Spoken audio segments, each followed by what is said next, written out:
Hello everyone. आज हम लोग क्लास 10th हिंदी क्षितिज पद्य साहित्य का दूसरा चैप्टर करने वाले हैं, जो कि है राम लक्ष्मण परशुराम संवाद। इसके लेखक गोस्वामी तुलसीदास जी हैं और आपके बोर्ड एग्जाम के पर्सपेक्टिव से बहुत इम्पोर्टेंट चैप्टर है ये। तो आज हम इस चैप्टर को समझने वाले हैं। बहुत ध्यान से सुनिएगा और समझने की कोशिश करिएगा। सबसे पहले हम कवि का परिचय देखते हैं। कवि जो हैं वो तुलसीदास जी हैं। ये जो राम लक्ष्मण परशुराम संवाद दिया गया है, ये आपके बाल कांड रामचरितमानस के बाल कांड से लिया गया है, जिसको कि तुलसीदास जी द्वारा लिखा गया है अवधी भाषा में। तो तुलसीदास जी का जन्म जो है वह उत्तर प्रदेश के बांदा जिले के राजापुर गांव में सन 1532 में हुआ था। इनके जन्म स्थान पर मतभेद है। कई बार कहा जाता है कि कहीं और जन्म हुआ था। कुछ विद्वान जैसे मानते हैं कि एटा जिला में जन्म हुआ था। कुछ विद्वान मानते हैं बांदा जिले के राजापुर गांव में जन्म हुआ था। तो जन्म स्थान पे अलग अलग मतभेद हमको देखने को मिलता है। इनका जो बचपन था तुलसीदास जी का, यह बहुत संघर्षपूर्ण था। इनके जीवन के जो प्रारंभिक वर्ष था, उसी प्रारंभिक वर्ष में ही इनके माता पिता से बिछोह हो गया। मतलब माता पिता से बिछड़ गए थे। इनकी माता और पिता की मृत्यु हो गई थी। और ऐसा कहा जाता है कि गुरु कृपा से उन्हें राम भक्ति का मार्ग मिल गया। उनकी जो गुरु थे, उन्होंने राम भक्ति का इनको मार्ग प्रदान किया। इनका एक नाम राम बोला भी कहा जाता है। तुलसीदास से पहले इन्हें राम बोला कहा जाता है, क्योंकि इन्होंने सबसे पहले जो है कोई वाक्य बोला था तो वो था राम, कोई शब्द बोला था तो वो था राम। वे मानव मूल्य के उपासक कवि थे। और अब यहाँ पे हम देखते हैं उनके बारे में राम भक्ति परंपरा और कुछ प्रमुख रचनाएं। तो राम भक्ति परंपरा जो है वो तुलसीदास जी की अतुलनीय परंपरा है। रामचरितमानस कवि की अनन्य रस राम भक्ति और उनके सृजनात्मक कौशल का मनोरम उदाहरण है। उनके राम मानवीय मर्यादाओं और आदर्शों के प्रतीक हैं। तुलसीदास जी ने रामचरितमानस में जिन राम के विषय में बताया है, जिन भगवान श्री राम की भक्ति के विषय में बताया है, वे मानवीय मर्यादाओं और आदर्शों के प्रतीक हैं। भगवान श्री राम के चरित्र के माध्यम से, रामचरितमानस के माध्यम से तुलसीदास जी ने नीति, स्नेह, शील, विनय और त्याग जैसे आदर्शों को प्रतिष्ठित किया है। रामचरितमानस जो है, यहाँ थोड़ा मिस्टेक हो गया है, रामचरितमानस उत्तरीय भारत जनता के बीच बहुत ज़्यादा लोकप्रिय है। उनकी कुछ रचनाएं हैं, प्रमुख रचनाएं, जैसे कि कवितावली, गीतावली, दोहावली और कृष्ण गीतावली तथा विनय पत्रिका। ठीक है, ये उनकी कुछ रचनाएं हैं और उनका देहावसान सन 1623 ईस्वी में काशी में हुआ था। तो हमको ये कुछ चीज़ें हैं जो कि आपके बोर्ड एग्जाम में जनरली नहीं पूछी जाती हैं। सीधे कवि का परिचय आपके सीबीएसई बोर्ड एग्जाम में तो नहीं पूछा जाता है, अभी तक ऐसे क्वेश्चंस नहीं आते हैं। तो आप बस थोड़ा सा इनके बारे में जानकारी रखिए। इसके बाद अब तुलसीदास जी की काव्य भाषा और शैली क्या है। इन्होंने अवधी और ब्रज दोनों भाषाओं पे समान प्रयोग किया है। अवधी भाषा का इन्होंने ज़्यादा प्रयोग किया है। जो हम लोग अपनी नॉर्मल बोलचाल में यूज़ करते हैं, वो वाली अवधी भाषा इन्होंने यूज़ किया है। साथ साथ ब्रज भाषा का भी इन्होंने अच्छा प्रयोग किया है। रामचरितमानस इन्होंने अवधी भाषा में लिखी है। विनय पत्रिका तथा कवितावली इन्होंने ब्रज भाषा में लिखी है। बहुत ही अच्छे ग्रंथ हैं। रामचरितमानस तो ऐसा ग्रंथ है कि जो कि हर घर में पाठ किया जाता होगा, नहीं रोज तो सुंदरकांड का पाठ तो किया ही जाता होगा। तो उस समय प्रचलित सभी काव्य रूपों में तुलसी की रचनाओं को देखा जा सकता है। रामचरितमानस का मुख्य छंद क्या है? चौपाई है। रामचरितमानस जो है चौपाई के माध्यम से लिखी गई है तथा बीच बीच में दोहा भी डाला गया है। सोरठा, हरिगीतिका और अन्य छंद भी उसके साथ में पिरोए गए हैं। मुख्य छंद रामचरितमानस चौपाई में लिखा हुआ है। जो इन्होंने विनय पत्रिका लिखी है गोस्वामी जी ने, वह गेय पद में रचना है। मतलब उसको गाया जा सकता है, गेय पद के माध्यम से रचना की गई है। कवितावली में सवैया और कवित्त छंद की छटा देखी जा सकती है। उनकी रचनाओं में प्रबंध और मुक्तक दोनों प्रकार के काव्यों का उत्कृष्ट रूप हमको देखने को मिलता है। तो अभी तक हमने गोस्वामी जी के बारे में समझा। अब जो है हम सीधे पाठ में प्रवेश करते हैं, राम लक्ष्मण परशुराम संवाद। तो ये जो राम लक्ष्मण परशुराम संवाद है आपके सिलेबस में, अभी तो काफ़ी इसमें से चौपाइयाँ काट दी गई हैं। जब से सीबीएसई ने रैशनलाइजेशन शुरू किया, इसके पहले 5 या 6 चौपाइयाँ पूरे दी गई थी। 5 या 6 पूरा पार्ट में इसको दिया गया था, लेकिन अब बहुत काट दिया गया है इसको। तो सबसे पहले हम देखते हैं कि ये जो राम लक्ष्मण परशुराम संवाद है, ये रामचरितमानस के बाल कांड से लिया गया है। रामचरितमानस में कुल 7 कांड दिए गए हैं, जिनको गोस्वामी जी ने सोपान नाम दिया था। प्रथम सोपान, द्वितीय सोपान, ऐसे करते करते सभी सोपान हैं। जैसे सुंदर कांड है वो पंचम सोपान है। सोपान मतलब होता है सीढ़ी, तो फिर बाद में उसका नामकरण कर दिया गया है। तो बाल कांड से रामचरितमानस को लिया गया है। यह प्रसंग कहाँ आता है? सीता स्वयंवर में श्री राम जी ने भगवान शिव का पिनाक धनुष तोड़ा था। जैसे ही वह धनुष टूटा था तो वह समाचार परशुराम मुनि को मिल गया, और जैसे ही वह समाचार परशुराम जी को मिला तो वे क्रोधित होकर के वहां पर पहुंच जाते हैं। महाराज जनक जी के दरबार में जैसे ही टूटता है भगवान शिव का धनुष, तो परशुराम जी क्रोधित होकर के वहां पर चले आते हैं, और भगवान शिव के धनुष को खंडित देखकर वे अपने आपे से बाहर हो जाते हैं। मतलब बहुत अत्यंत क्रोध में आ जाते हैं परशुराम जी, और वो अपने आपे से बाहर हो जाते हैं। भगवान श्री राम के विनय और मुनि विश्वामित्र जी के समझाने पर तथा राम की शक्ति की परीक्षा लेकर अंत में उनका गुस्सा शांत हो जाता है। ठीक है, तो प्रसंग ये चल रहा है, मतलब कंटेक्स्ट ये चल रहा है कि भगवान श्री राम ने धनुष को तोड़ दिया है भगवान शिव के। इतने में यह समाचार जैसे ही परशुराम जी को मिलता है, वह क्रोधित होकर के वहां आते हैं, और विश्वामित्र जी समझाते हैं, भगवान श्री राम जी समझाते हैं, और भगवान श्री राम जी की शक्तियों का परीक्षण करने के बाद परशुराम जी का क्रोध शांत हो जाता है। उसी के बीच में क्या था, भगवान श्री राम, लक्ष्मण और परशुराम जी के बीच में जो संवाद हुआ था, बातचीत हुई थी, उसी प्रसंग को यहाँ पे चौपाइयों के माध्यम से प्रस्तुत किया गया है। परशुराम जी के क्रोध भरे वाक्यों का उत्तर लक्ष्मण जी व्यंग वचनों से देते हैं। इस प्रसंग की विशेषता है कि लक्ष्मण जी वीर रस से पागी व्यंग्योक्तियां और व्यंजना शैली की सरस अभिव्यक्ति दिए हुए हैं। यहाँ पे लक्ष्मण जी के जो शब्द हैं वह वीर रस है, तथा लक्ष्मण जी व्यंग बाण भी छोड़ते हैं परशुराम जी के ऊपर। तो ये बहुत ही अच्छी रचना परशुराम जी के द्वारा, तुलसीदास जी के द्वारा की गई है। अब हम एक एक संवाद को लाइन बाय लाइन पढ़ेंगे और समझने की कोशिश करेंगे। तो सबसे अच्छा तरीका क्या है, अगर आपको नहीं आता है, वैसे तो बहुत ही ज़्यादा आसान है, आपकी अवधी भाषा में दिया गया है, आपको इसको समझने में कोई तकलीफ नहीं होनी चाहिए।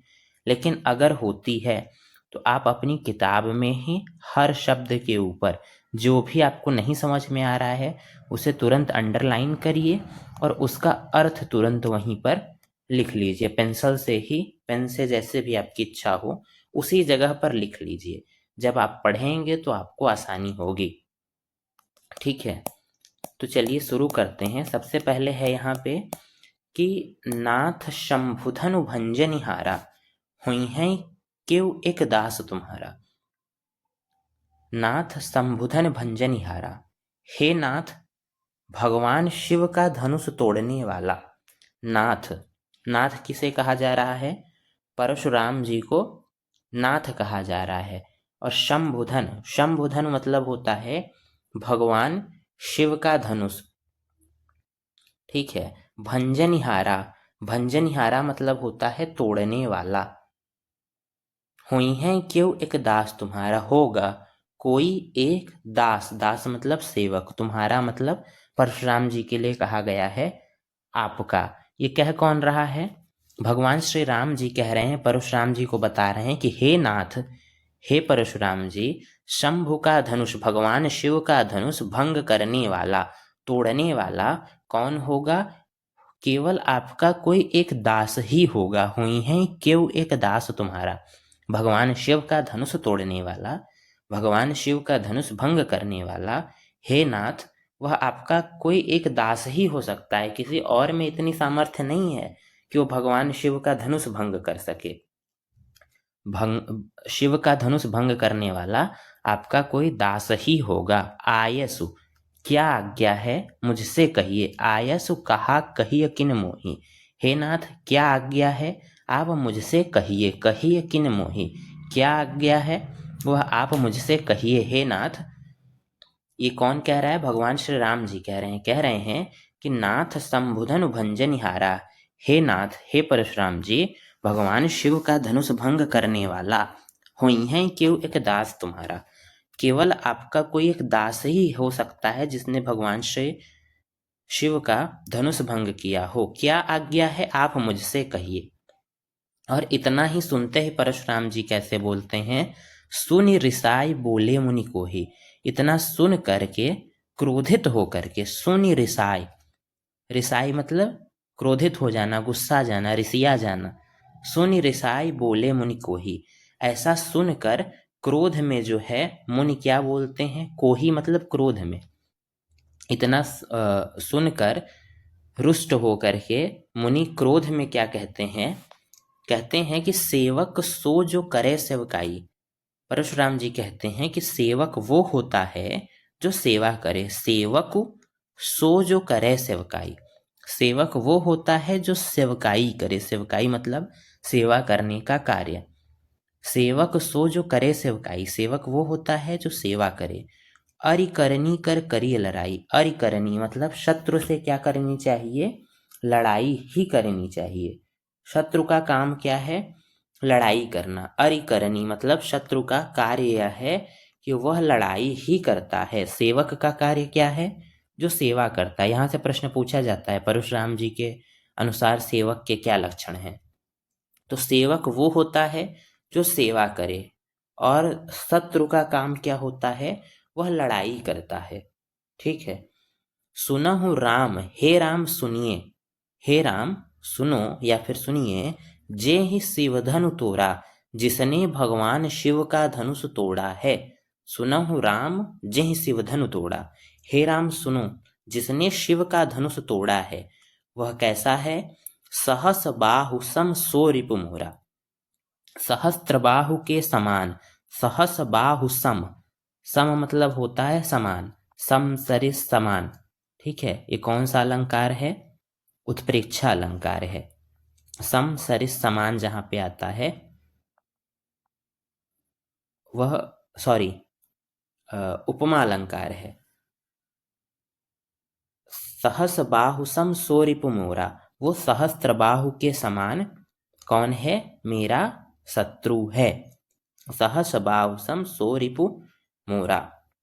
सो बिलगाव बिहाई समाजा, जिसने भी शिव का धनुष तोड़ा है वह सहस्त्रबाहु के समान मेरा शत्रु है। उसको क्या कर दो, सो बिलगाव बिहाव समाजा। बिलगाव मतलब अलग होना, अलग कर दो। ये जो राजाओं का समाज है उसको छोड़ करके, बिहाई मतलब छोड़ करके अलग कर दो, या फिर जिसने भी धनुष तोड़ा है उसको छोड़ करके बाकी राजाओं के समाज, वहाँ पे कई सारे राजा थे, उन राजाओं से कह रहे हैं कि सब लोग जो है जिसने शिव का धनुष तोड़ा है उसको छोड़ करके बाकी सब अलग हो जाइए, या फिर जिसने भी शिव धनुष तोड़ा है उसको अलग कर दीजिए। नहीं तो क्या होगा, न तो मारे जई हैं सब राजा, नहीं तो जितने भी राजा यहाँ पे हैं सबका संहार कर दिया जाएगा। ठीक है। तो सहस बाहु सम सो रिपु मोरा क्यों बोला गया है, भगवान परशुराम जो है उनके बहुत बड़े शत्रु थे। सहस्त्रबाहु जो है वो भगवान परशुराम के बहुत बड़े शत्रु थे। भगवान परशुराम ने सहस्त्रबाहु, सहस्त्रबाहु मतलब सहस्त्र मतलब हजार और बाहु मतलब भुजाएं, हजार भुजाओं वाला सहस्त्रबाहु था परशुराम जी का शत्रु, जिसकी हजारों भुजाओं को परशुराम जी ने काट दिया था। सहस बाहु भुज छेदनिहारा, परशुराम जी ने क्रोध के वशीभूत होकर के सहस्त्रबाहु की हजारों भुजाओं को काट डाला था। इसी प्रकार कह रहे हैं परशुराम जी कि जिसने भी भगवान शिव का धनुष तोड़ा है वह सहस्त्रबाहु के समान मेरा शत्रु है। उसको राजाओं के समाज से अलग खड़ा कर दो, या उससे राजा के समाज अलग होकर के खड़े हो जाएं, नहीं तो यहाँ जितने राजा हैं उन सभी को मार दूंगा मैं। सोनी मुनि बचन लखन मुस्काने, ये जो परशुराम जी ने बोला है वह वचन सुन करके, परशुराम जी का वचन, मुनि का वचन सुन करके लखन मुस्काने, लक्ष्मण जी जो है मुस्कुराने लगे। और क्या बोले? बोले परसु धरहि अवमाने। अवमाने मतलब अपमान करना, या फिर व्यर्थ में हम कह सकते हैं। परशुराम जी की ये बातें सुन करके लक्ष्मण जी मुस्कुरा करके व्यंग करते हैं कि हे मुनि, आप जो है परशु जो धारण करते हैं वो आप अवमाने ही धारण करते हैं, जिसका कोई मतलब नहीं है। आप परशु को धारण करके परशु का अपमान कर रहे हैं। जो आपने फरसा लिया हुआ है, जो आप अस्त्र धारण कर रहे हैं, शस्त्र धारण कर रहे हैं, वो व्यर्थ में ही धारण कर रहे हैं। आप उनका भी अपमान कर रहे हैं उनको धारण करके। बहु धनु ही तोड़ी लरिकाई, हमने बचपन में जो है बहुत सारी धनुहियाँ तोड़ी हैं। बहु धनु ही तोड़ी लरिकाई, अपने बचपन में हमने बहुत सारी धनुहियाँ तोड़ी हैं। कबहु न असरिस कीन्हि गोसाई, हे गोसाई, हे परशुराम जी, हे नाथ, हमने बचपन में तो कई सारी धनुहियाँ तोड़ी हैं, लेकिन आपने कभी ऐसा क्रोध नहीं किया है। कबहु न असरिस कीन्हि गोसाई, हे नाथ, आपने कभी ऐसा क्रोध नहीं किया है। ये ही धनु पर ममता के हेतु, इस धनुष पर आपकी इतनी ममता किस कारण से है? के हेतु, क्या कारण है कि हम तो क्षत्रिय हैं, हमने बचपन में बहुत सारी धनुहियाँ तोड़ी हैं, परंतु आपने कभी ऐसा क्रोध नहीं किया। इस धनुष पर आपकी इतनी ममता क्यों है? यह कारण लक्ष्मण जी व्यंग करके परशुराम जी से पूछते हैं। ये ही धनु पर ममता के हेतु, सुन रिसाई कह भृगुकुल केतु, सुन रिसाई कह भृगुकुल केतु। भृगुकुल केतु नाम का जो शब्द है वो भगवान परशुराम जी के लिए प्रयोग किया गया है। सुनि रिसाई कह भृगुकुल केतु, तो लक्ष्मण जी का ये जो वचन था, इसको सुन करके परशुराम जी अत्यंत क्रोधित हो गए। और क्रोधित होकर के क्या कहते हैं? रे नृप बालक काल बस, बोलत तो ही न संहार, धनु ही सम त्रिपुरारि धनु, विदित सकल संसार। रे नृप बालक, ऐ राजा के बालक, नृप मतलब होता है राजा, नृप बालक मतलब राजा का बालक अर्थात राजकुमार। लक्ष्मण जी के लिए प्रयोग किया जा रहा है कि रे नृप बालक कालवश, ए राजा के बालक, तुम काल के वशीभूत हो गए हो। तुम जो है वह काल के वशीभूत हो गए हो, काल के वश में हो गए हो। बोलत तो ही न संहार, तुम्हें बोलने में कोई संहार नहीं है, तुम्हारी वाणी में कोई भी मधुरता देखने को नहीं मिल रही है। धनु ही सम त्रिपुरारि धनु, विदित सकल संसार। भगवान शिव के धनुष को, त्रिपुरारि के धनुष को तुम अन्य धनुहियों के समान बता रहे हो। धनु ही सम त्रिपुरारि धनु, विदित सकल संसार। भगवान शिव की धनुष को तुम जो है अन्य धनुहियों के समान बताते हो, जो कि पूरे संसार में विख्यात है। पूरे संसार में जो धनुष विख्यात है उसको अन्य धनुहियों के समान बताते हो। तुम जो है काल के वशीभूत हो गए हो। ऐसा परशुराम जी क्रोध में बोलते हैं। तो पहला जो था उसमें बताया गया है, परशुराम जी आते हैं और उसके बाद जो है क्रोध में प्रश्न पूछते हैं। पूछने के बाद यहाँ से यह प्रसंग शुरू होता है कि भगवान श्री राम ने उत्तर दिया है परशुराम जी को कि हे नाथ, शिव का धनुष तोड़ने वाला, हे नाथ, शिव का धनुष तोड़ने वाला जो है आपका कोई एक दास ही होगा। क्या आज्ञा है आप मुझसे कहिए। और इतना सुनते ही परशुराम जी क्रोधित होकर के बोलते हैं कि सेवक वो होता है जो सेवा करे, शत्रु से तो लड़ाई ही करनी चाहिए, शत्रु तो लड़ाई ही करता है। हे राम, जिसने भी शिव का धनुष तोड़ा है वह सहस्त्रबाहु के समान मेरा शत्रु है। उसे जो है इस राजाओं के समाज से अलग कर दिया जाए, नहीं तो यहाँ जितने राजा हैं सब मारे जाएंगे। और भगवान परशुराम जी का वचन सुनते ही लक्ष्मण जी मुस्कुराने लगे और मुस्कुरा करके बोलते हैं कि आप परशु जो है, फरसा जो है व्यर्थ में ही धारण करते हैं। मतलब यहाँ पे व्यंग कर रहे हैं परशुराम जी के ऊपर लक्ष्मण जी। हमने बचपन में बहुत सी धनुहियाँ तोड़ी हैं, लेकिन कभी आपने ऐसा क्रोध, हे मुनि, आपने कभी ऐसा क्रोध नहीं किया है। इस धनुष पर आपकी इतनी ममता क्यों है? यह सुन करके जो है परशुराम जी क्रोधित होकर के बोलते हैं, ऐ राजा के बालक, तुझे बोलने में कोई संहार नहीं है। तुम त्रिपुरारी के धनुष को अन्य धनुहियों के समान बताते हो, जो कि पूरे संसार में विख्यात है। ठीक है, तो आई होप कि आपको पहले पद में जो है वहां पे दिखाया गया है, जो चौपाई है उसमें परशुराम जी के क्रोध को दर्शाया गया है, जिसमें परशुराम जी अपने आराध्य भगवान शिव के धनुष टूटने से अत्यंत दुखी हैं और धनुष तोड़ने वाले को अपने शत्रु की तरह देख रहे हैं। अब हम दूसरा शुरू करते हैं। दूसरे में क्या है, जब परशुराम जी ने कहा कि तुम जो है लक्ष्मण जी को कहा कि तुम भगवान शिव के धनुष को अन्य धनुहियों के समान बताते हो, तुम काल के वशीभूत हो गए हो। तो यह सुन करके लक्ष्मण जी ने क्या कहा, लखन कहा हंसी हमरे जाना। लक्ष्मण जी ने कैसे कहा, हंस करके कहा, हंस करके कहा हमरे जाना। लखन कहा हंसी हमरे जाना। लक्ष्मण जी ने हंस करके कहा कि हे नाथ, मेरे जानने में, मेरी जानकारी के अनुसार, सुनहु देव, हे नाथ सुनिए, सब धनुष समाना, जितने भी धनुष हैं वह एक समान है। लक्ष्मण जी ने बताया था कि बचपन में जो हमने धनुहियां तोड़ी हैं तब तो आपने ऐसा कोई क्रोध नहीं किया। ठीक है, तो वो बोलते हैं लक्ष्मण जी कि हे नाथ, जितने भी धनुष हैं मेरे जानने में तो सब समान धनुष हैं, कोई भी स्पेशल धनुष नहीं होता है, सब धनुष समान ही होते हैं, ऐसा लक्ष्मण जी कहते हैं। काछति लाभ जून धनु तोड़े, क्या हानि और क्या लाभ? लक्ष्मण जी पूछते हैं, क्या का क्षति लाभ जून धन तोरे, क्या हानि और क्या लाभ? जून मतलब होता है पुराना, पुराना धनुष तोड़ देने में क्या हानि और क्या लाभ होता है? देखा राम नयन के भोरे। नयन के भोरे देखना मतलब नेत्रों के धोखे से देखना। ठीक है, धोखे में देखना। भगवान श्री राम जी ने सोचा कि ये भगवान शिव का धनुष है, बहुत ही मजबूत होगा, उन्होंने तो छुआ ही था और ये पुराना धनुष था, ये छूते ही टूट गया। तो इस पुराने धनुष के टूट जाने से क्या हानि और क्या लाभ? इस पुराने धनुष के टूट जाने से छुअत टूट रघुपति न दोषु, छुअत टूट, छूते ही टूट गया, छुअत टूट, छूते ही टूट गया। इसमें भगवान श्री राम का, रघुपति का कोई दोष नहीं है, ऐसा लक्ष्मण जी बताते हैं। मुनि बिनु काज करिय कतरोसु, हे नाथ, आप अकारण ही क्रोध कर रहे हैं, अकारण ही रोष कर रहे हैं, बिना किसी कारण के आप क्रोध कर रहे हैं। और परशुराम जी जो है वो कैसे बोलते हैं, बोले चितय परशु की ओरा।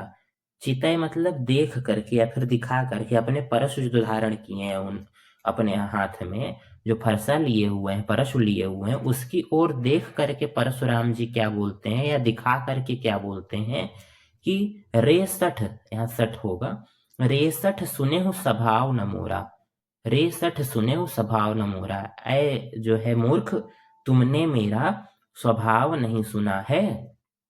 परशुराम जी अपने फरसे को दिखा करके बोलते हैं, जैसे क्लास में सर लोग मारने के लिए डंडा उठा के दिखाते हैं ना, वैसे वो दिखा रहे हैं कि परशु की ओर देख करके बोल रहे हैं कि ऐ दुष्ट, ऐ सठ, तुमने मेरा स्वभाव नहीं सुना है, मेरा स्वभाव कितना खतरनाक है। बालक बोली बधौ नहीं तोहे, मैं आपको बालक जान करके, हे लक्ष्मण, मैं तुमको बालक जान करके तुम्हारा वध नहीं कर रहा हूँ, बालक बोली बधौ नहीं तोहे, तुम्हारा वध नहीं कर रहा हूँ। तुम केवल मुझे साधारण मुनि ही समझते हो, केवल मुनि जड़ जानिए मोहि, तुम मुझे केवल साधारण मुनि ही समझ रहे हो, मुझे साधारण मुनि जानते हो, मैं ऐसा नहीं हूं। तुमने क्या मेरा स्वभाव नहीं सुना है, मैं कौन हूं? परशुराम जी अपने चरित्र की विशेषताएं बताते हैं यहाँ पे। यहाँ से प्रश्न आता है, ध्यान से सुनिएगा। बाल ब्रह्मचारी अति कोही, मैं कौन हूं? बाल ब्रह्मचारी, बचपन से ही ब्रह्मचर्य व्रत धारण करने वाला हूं। अति कोही, अत्यंत क्रोधी हूं मैं, थोड़ा बहुत क्रोधी नहीं, अत्यंत क्रोधी, बाल ब्रह्मचारी, और साथ साथ कौन हूं? विश्व विदित, विश्व विदित, विश्व भर में विख्यात, विश्व विदित क्षत्रिय कुल द्रोही, क्षत्रिय कुल का द्रोह करने वाला, क्षत्रिय कुल का नाश करने वाला मैं जो हूँ वो विश्व भर में विख्यात हूँ। और मैंने क्या किया है बता रहे हैं कि भुजबल भूमि भूप बिनु कीन्ही, भुजबल अपनी भुजाओं के बल से, भूमि मतलब पृथ्वी को, भूप बिनु कीन्ही, भूप मतलब होता है राजा, बिनु मतलब विहीन, किन्ही मतलब करना, अपनी भुजाओं के बल से पूरी पृथ्वी को राजाओं से विहीन कर दिया है मैंने। और विपुल बार, अनेक बार, विपुल मतलब होता है कई बार, अनेक बार, विपुल बार महिदेवन दीनी, मही मतलब होता है पृथ्वी, और देवता मतलब आप समझ ही रहे हैं, और पृथ्वी के देवता कौन होते हैं? ब्राह्मण को कहा जाता है शास्त्रों में। तो महिदेवन मतलब होता है ब्राह्मण, ठीक है। विपुल बार महिदेवन दीनी, तो अपने भुजाओं के बल से पृथ्वी को राजाओं से विहीन कर दिया, क्षत्रियों से विहीन कर करके वो जो भूमि थी वो महिदेवन को मतलब ब्राह्मणों को दान में दे दी। इतने जो है स्वभाव वाले हैं, उनका स्वभाव इतना अत्यंत खतरनाक है क्योंकि वो गलतियों को माफ नहीं करते हैं, उसकी सजा देते हैं। सहस बाहुभुज छेदनिहारा, सहस्त्र बाहु की भुजाओं को जो है काट दिया है परशुराम जी ने। परशु बिलोक महीप कुमारा, महीप मतलब होता है राजा, कुमार मतलब लड़का या बेटा, राजकुमार, महीप कुमार मतलब राजकुमार हम कह सकते हैं, राजा के बेटे को कहा जा रहा है, मतलब यहाँ पे लक्ष्मण जी को कहा जा रहा है।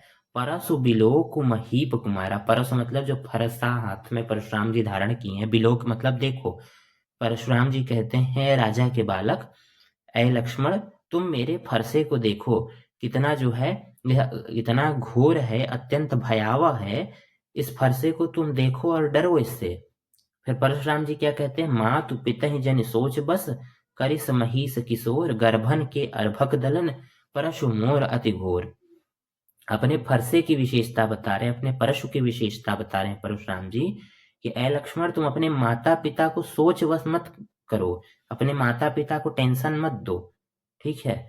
मात पिता ही जन सोच बस, ऐ महिष किशोर मतलब राजा के किशोर, राजा के बालक, तुम अपने माता पिता को सोच के वशीभूत मत करो, ये मेरे फरसे को देखो। गर्भन के अर्भक दलन, गर्भ में पल रहे नवजात शिशु का दलन करने वाला, गर्भन के अर्भक दलन, गर्भ में पल रहे शिशु को भी दलन करने वाला ऐसा मेरा फरसा है, ऐसा मेरा अस्त्र है। परशु मोर अति घोर, इतना घोर अस्त्र है, इतना भयानक अस्त्र है, इतना भयंकर अस्त्र है, तुम इसको देखो और मुझसे डरो, ऐसा परशुराम जी कहते हैं, ठीक है।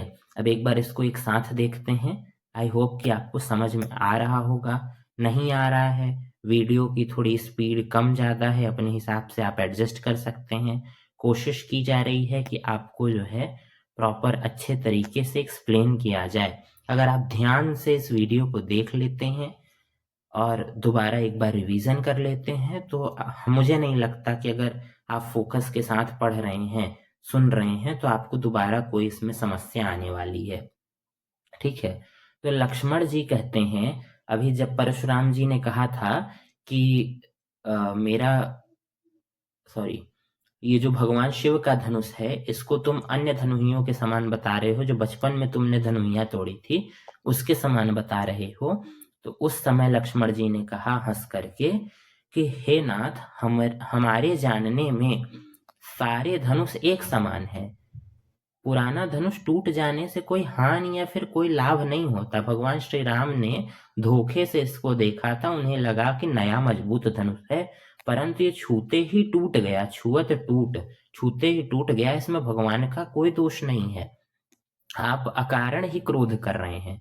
इतना सुन करके परशुराम जी जो है वो फरसे की ओर देख करके या दिखा करके बोल रहे हैं, ऐ सठ, तुमने मेरा स्वभाव नहीं सुना है, मैं तुम्हें केवल बालक जान करके वध नहीं कर रहा हूं, तुम मुझे केवल साधारण मुनि ही समझ रहे हो। मैं बाल ब्रह्मचारी हूँ, अत्यंत क्रोधी हूँ, पूरे विश्व भर में विख्यात क्षत्रिय कुल का द्रोह करने वाला हूँ, साथ साथ अपनी भुजाओं के बल पर पृथ्वी को राजाओं से विहीन कर दिया और अनेक बार जो है ब्राह्मणों को दान में दे दी। सहस्त्रबाहु की भुजाओं को काटने वाला ये मेरा जो फरसा है इसको तुम देखो, अपने माता पिता को जो है सोच के वशीभूत मत करो। ये गर्भ में पल रहे अर्भक का दलन करने वाला मेरा फरसा इतना खतरनाक है, तुम इसको देखो। यहाँ अपने फरसे की भयानकता को बता रहे हैं परशुराम जी। मतलब इस चौपाई में परशुराम जी लक्ष्मण जी की व्यंग भरी बातों को सुनकर अत्यंत क्रोधित हो जाते हैं, किंतु वे लक्ष्मण जी को नुकसान नहीं पहुंचाना चाहते, जिस कारण से अपने क्रोध का परिचय देते हैं कि वे कितने भयंकर हैं और उतना उनका फरसा जो है कितना भयंकर है। परशुराम जो है लक्ष्मण को सजा नहीं देना चाहते, वो सजा केवल उसको देना चाह रहे हैं जिसने उनके आराध्य भगवान शिव का धनुष तोड़ा है। लक्ष्मण जी को बालक जान करके वो उनका वध नहीं कर रहे हैं। अब हम अंतिम अंश पे आते हैं। बिहसी लखन बोले मृदुबानी। बिहसी मतलब हंस करके, लक्ष्मण जी मृदुबानी बोलते हैं, बहुत ही मधुरता के साथ बोलते हैं। मधुरता के साथ क्या, व्यंग करते हुए बोलते हैं कि अहो मुनीषु महाभट मानी। हे मुनि, आप अपने आप को महाभट मानते हैं, आप अपने आप को जो है वो महान योद्धा मानते हैं। आप जो है बार बार पुनि पुनि मतलब बार बार मोहि दिखाओ कुठारू, बार बार जो है आप अपनी फरसा या कुल्हाड़ी आप मुझे दिखा रहे हैं। चहत उड़ावन फूंक पहाड़ू, ऐसा लगता है कि आप जो है पहाड़ को फूंक करके उड़ा देना चाहते हैं। ऐसा लक्ष्मण जी व्यंग करते हुए हंस करके बोलते हैं और परशुराम जी से कहते हैं कि यहाँ कुम्हड़ बतिया को नहीं। ऐसा माना जाता है कि कुम्हड़े का छोटा सा फल जो होता है उसको अगर तर्जनी उंगली दिखा दी जाए तो जल जाता है, ऐसी लोक मान्यता कहती है। तो लक्ष्मण जी कहते हैं यहाँ पे कुम्हड़े की बतिया कोई नहीं है, यहाँ कुम्हड़ बतिया को नाई, जे तर्जनी देख मर जाए। मतलब दूर से ही आपके भयंकर शब्दों को सुनकर, आपके क्रोध को सुनकर के जो है वो डर जाए, ऐसा यहाँ पे कोई व्यक्ति नहीं है। देख कुठार सरासन बाना। सरासन बाना, सरासन मतलब होता है धनुष और बाण, बाना मतलब बाण, और कुठारू मतलब जो है वह फरसा या कुल्हाड़ी हम कह सकते हैं। तो आपने ये कुठार सरासन मतलब धनुष बाण कुठार ये सब धारण किया है, इसको देख करके मैंने आपको जो है योद्धा समझ करके अभिमान के साथ, गर्व के साथ मैंने बहुत कुछ कह दिया आपको। मैं कछु कहा सहित अभिमाना, अभिमान के साथ मैंने जो है आपसे कई चीजें कह दी। ठीक है, मैं आपको योद्धा जान करके मैंने आपसे कई चीजें कह दी। भृगुसुत समझ जनेऊ बिलो की, जो कछु कहूं सहूं रिस रोकी। और आपने जो है कई सारे क्रोधपूर्ण वचन कहे थे, मुझको कहे हैं, लेकिन आपको मैंने महर्षि भृगु का पुत्र मान करके, भृगुवंशी मान करके, जनेऊ बिलो की जनेऊधारी ब्राह्मण समझ करके, भृगुवंशी समझ करके, साथ साथ जनेऊधारी ब्राह्मण समझ करके आप जो भी कहते जा रहे हैं उल्टा सीधा क्रोध में वचन जो भी बोलते जा रहे हैं वह मैं सह रहा हूं, सहौ ऋष रोकी। ठीक है, आपने इतना जो भी कहा है इसको मैं क्रोध रोक करके सह रहा हूं, क्योंकि आपको मैं भृगुवंशी मानता हूँ, आपको आदरणीय मानता हूँ। आप यदि ब्राह्मण हैं, आपने जनेऊ धारण किया है, तो ब्राह्मण जो है क्षत्रियों के, या फिर भगवान श्री राम ने कहा है कि उनके कुल के आराध्य होते हैं। तो इस वजह से आप जो भी कह रहे हैं मैं उसको चुपचाप सुनते जा रहा हूँ, ऐसा लक्ष्मण जी कहते हैं। और फिर क्या बताते हैं, अपने कुल की विशेषता बताते हैं कि सुर महिसुर हरिजन अरुगाई। ये यहाँ से क्वेश्चन बनता है, ध्यान से सुनिएगा। सुर, सुर मतलब होता है देवता, महिसुर, मही मतलब पृथ्वी, सुर मतलब देवता, पृथ्वी के देवता अर्थात ब्राह्मण। सुर मतलब देवता, महिसुर मतलब ब्राह्मण, हरिजन, हरिजन मतलब भगवान के भक्त, भगवान हरि के भक्त, और गाय। सुर महिसुर हरिजन और गाय, इन चारों पे हमारे कुल इन पर न सुराई। सुराई मतलब वीरता दिखाना। हमारा कुल जो है, हमारा वंश जो है इन चारों पर वीरता नहीं दिखाता है। लक्ष्मण जी बताते हैं क्यों वीरता नहीं दिखाता है, इनसे युद्ध क्यों नहीं करते हैं, देवताओं से, ब्राह्मण से, भगवान के भक्त से और गाय से। क्यों? क्योंकि बधे पाप, यदि इनका वध कर देते हैं तो पाप लगता है, अगर इनको मार देते हैं तो पाप लगता है, और इनसे हार जाते हैं तो अपकीर्ति होती है। वधे पाप अपकीर्ति हारे। यदि वध कर देते हैं तो पाप लगता है, और यदि हार जाते हैं तो अपयश होता है। ठीक है। मारता हूं पाप पर ये तुम्हारे, यदि आप मारेंगे भी, आप ब्राह्मण हैं, यदि मारेंगे भी तब भी हम आपके पांव ही पड़ेंगे। ठीक है, आपके पैर ही पड़ेंगे। कोटि कुलिस सम वचन तुम्हारा। कोटि मतलब होता है करोड़, कुलिस मतलब कठोर या फिर वज्र के समान, सम मतलब समान। कोटि कुलिस सम वचन तुम्हारा। हे नाथ, तुम्हारा जो वचन है, आपका जो वचन है, आप जो बोल रहे हैं, वह करोड़ों वज्रों के समान ही है। आप व्यर्थ में जो है बाण, कुठार, धनुष ये सब धारण करते हैं। व्यर्थ धरहूं धनु बाण कुठारा। आप धनुष, बाण, कुठार यह सब व्यर्थ में ही धारण करते हैं, इसकी जरूरत ही नहीं है। जो बिलो की अनुचित कह्यो, क्षमो महामुनि धीर। सुनि सरोस भृगुवंश मनि, बोले गिरा गंभीर। जो बिलो की अनुचित कह्यो, जो आपका ये फरसा आपने धारण किया है, धनुष, बाण, इन सबको देख करके मैंने अभिमान में यदि कुछ अनुचित कह दिया हो, लक्ष्मण जी कहते हैं, तो हे महामुनि, आप अत्यंत धीर हैं, आप अत्यंत धैर्यवान हैं, मुझे क्षमा कर दीजिएगा। और सुनि सरोस भृगुवंश मनि, बोले गिरा गंभीर।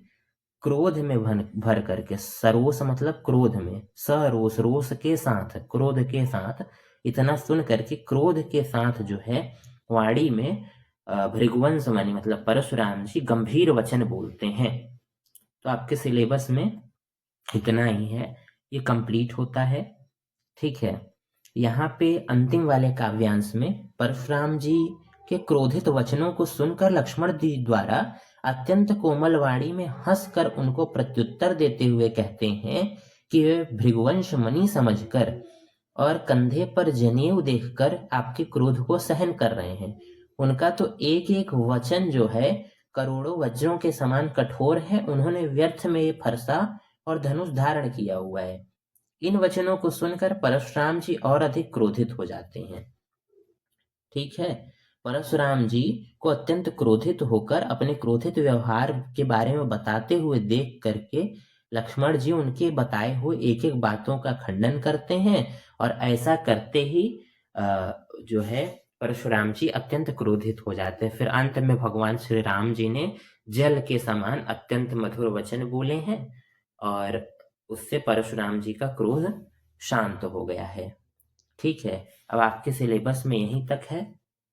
इसके बाद भी कुछ दिया हुआ था, जैसे कौशिक सुनहु मन देहु बालक, कुटिल काल बस निज कुल घालक, भानुवंश राकेश कलंकु, निपट निरंकुश अबुध असंकु। ये सूर्यवंश में भी हो करके चंद्रमा के समान कलंकित बालक है। यदि इसको बचाना चाहते हो तो मेरे क्रोध से इसको उबारो, नहीं संतोष तो पुनि कुछ कहूँ, ऐसे करके है। तो अगर आप इंटरेस्टेड होंगे तो आप इसको रामचरितमानस से उठा करके पढ़िएगा।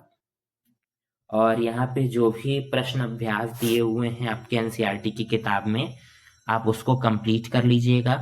ठीक है। और सभी अभ्यास कंप्लीट करिएगा।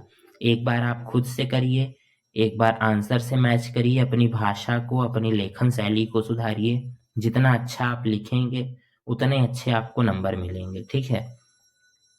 तो यहाँ पे आपका पाठ समाप्त होता है। रचना और अभिव्यक्ति के प्रश्न जरूर कर लीजिएगा। यहाँ पे शब्द के बारे में भी दिया गया है।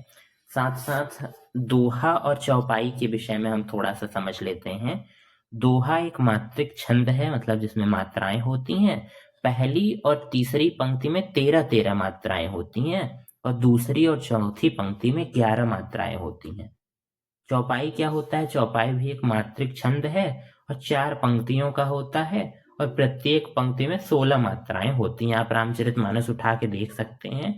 दोहे में आपको पहली और तीसरी पंक्ति में 13-13 मात्राएं ही मिलेंगी, और चौथी पंक्ति में और दूसरी पंक्ति में 11-11 मात्राएं ही मिलेंगी। आप देख लीजिएगा। चौपाई में 4 पंक्तियां होती हैं, और प्रत्येक पंक्ति में जो है 16 मात्राएं होती हैं। और यहाँ पे दोहा चौपाई छंद का प्रयोग किया है, और इम्पोर्टेंट एक दोहा छंद में लिखा हुआ प्रयोग मलिक मोहम्मद जैसी जी का है, पद्मावत उल्लेखनीय है। और अभी हमने सहस्त्रबाहु का वर्णन सुना था ऊपर, कई बार उल्लेख आया है कि सहस बाहु समसो रिपुमोरा, सहस बाहु भुज छेदनि आरा। तो महाभारत के अनुसार एक कथा प्रचलित है सहस्त्रबाहु से किस प्रकार की शत्रुता थी। राजा कीर्तिवीर्य होगा, सहस्त्रबाहु ऋषि जमदग्नि के आश्रम पे आए। महाराज सहस्त्रबाहु जो है ऋषि जमदग्नि जो है वो परशुराम जी के पिताजी हैं, उनके आश्रम पे आए और ऋषि ने राजा ने जमदग्नि ऋषि से कामधेनु गाय की मांग की। कामधेनु गाय जो है वह जमदग्नि ऋषि के पास थी, उसमें से कामधेनु गाय की उन्होंने मांग की और ऋषि ने मना कर दिया कि कामधेनु गाय हम नहीं देंगे। तो नहीं देने की वजह से बलपूर्वक गाय का अपहरण कर लिया राजा सहस्त्रबाहु ने और ऋषि के पुत्र जमदग्नि के पुत्र परशुराम जी इस बात पर क्रोधित होकर के सहस्त्रबाहु का वध कर दिया और सहस्त्रबाहु के पुत्रों ने क्रोध में ऋषि जमदग्नि का वध कर दिया था। सहस्त्रबाहु का वध परशुराम जी ने किया और सहस्त्रबाहु के पुत्रों ने ऋषि जमदग्नि का वध कर दिया। और जैसे ही यह उन्होंने वध किया ऋषि का, उससे अत्यंत क्रोधित होकर परशुराम जी ने पृथ्वी को क्षत्रियों से विहीन करने की प्रतिज्ञा कर ली थी। 21 बार जो है क्षत्रियों का पृथ्वी से संहार कर दिया था परशुराम जी ने। तो ये कथा आती है। अब आपका काम है कि इस चैप्टर को जो है आप अच्छे तरीके से पढ़ लीजिए, रिवाइज